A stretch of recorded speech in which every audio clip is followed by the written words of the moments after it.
اور پھر ہاتھ طوفان تو یہ ہے کہ مسجدیں ویران، جو نماز انسان کو سنوار سکتی تھی اس نماز سے کوسوں دور ہے۔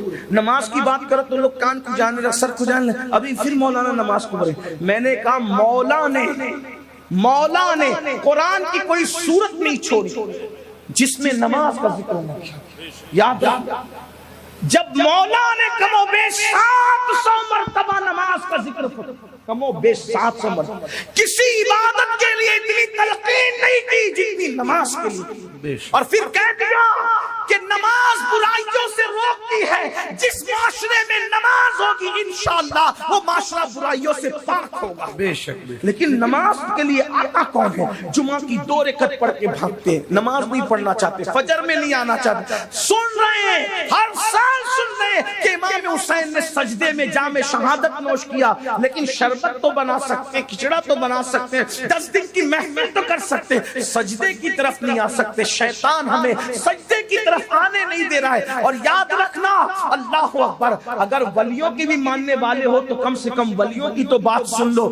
اولیاء کہتے ہیں، سرکار غریب نواز فرماتے، سرکار غریب نواز کہ قیامت کے دن سب سے پہلے جو سوال ہوگا وہ نماز کے متعلق ہوگا، نماز کے متعلق پوچھا جائے گا۔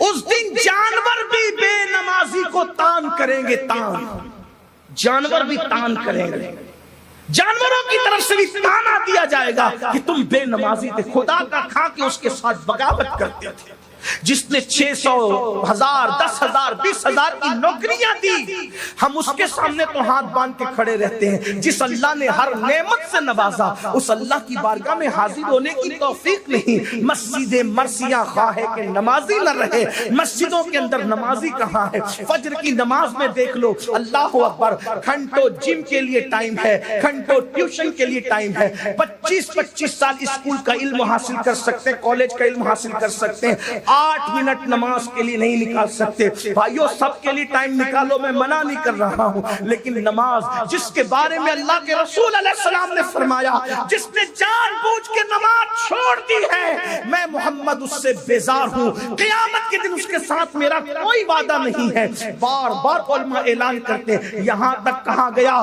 جب بے نمازی اپنی قبر سے اٹھے گا تو کالے سور کی شکل میں اٹھے گا، کالے خنزیر کی شکل میں اٹھے گا، پھر بھی ہم ڈرتے نہیں، ہم لرزتے نہیں، ہم کانپتے نہیں۔ ارے موسمیات کے ماہرین اگر اعلان کر دے، کیا اعلان کر دے کہ طوفان آنے والا ہے تو اس سے بچاؤ کے لیے ہم کوشش کرتے ہیں، لیکن اللہ کے رسول صادق و مصدوق کہہ رہے ہیں، بے نمازیوں تم کالے سور کی شکل میں اٹھو گے، اس سے بچنے کے لیے کوئی تدبیر نہیں کرتے، کوئی کوشش نہیں کرتے، کہتے جو ہوگا دیکھا جائے گا۔ نہیں میرے بھائی، ایک دن مرنا ہے میرے بھائی، ایک دن موت آنا ہے میرے بھائی، موت کی تلواریں سر پہ لٹک رہی میرے بھائی۔ قرآن کہتا ہے اینما تکونوا یدرککم الموت ولو کنتم فی بروج مشیدہ، مضبوط قلعوں میں جا کے چھپ جاؤ گے، وہاں بھی تمہیں موت آ کر کے رہے گی۔ بھائیو، قبروں میں نہ کسی کی دادا گیری چلے گی، نہ کسی کی بابا گیری چلے گی، کچھ نہیں چلے گا میرے بھائی وہاں پر۔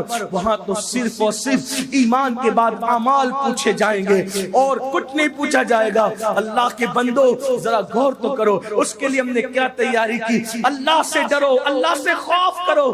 یاد رکھنا، یہ 8 گھنٹہ 10 گھنٹہ جو کاروبار کے لیے محنت کرتے ہو، یہ مال یہیں چھوڑ کے جانا ہے، جو لے کے جانا ہے وہ نیک اعمال ہے، جو چھوڑ کے جانا ہے اس کے لیے کتنی محنت کر رہے ہو، اور جو لے کے جانا ہے اس کے لیے کچھ بھی محنت نہیں کر رہے ہو۔ کتنی نادانی ہے انسان کی۔ ممبئی جانا ہے تو گھر سے وہی نکال کے رکھتا ہے جو سفر میں کام آئے گا، دلی جانا ہے تو جو سفر میں کام آئے گا وہی بیگ میں رکھتا ہے، حج کو جانا ہے جو سفر میں کام آئے گا وہی ساتھ میں رکھتا ہے۔ ارے نادان، دلی ممبئی اور حج کے سفر کے لیے وہ سامان نکال کے چن کے 8-10 دن پہلے سے رکھتا ہے جو سفر میں کام آئے گا۔ ارے جو اللہ تک پہنچنے کے سفر میں کام آئے گا اس کو صرف اعمال کہتے ہیں۔ اس کے لیے ہم نے کیا تیاری کی ہے؟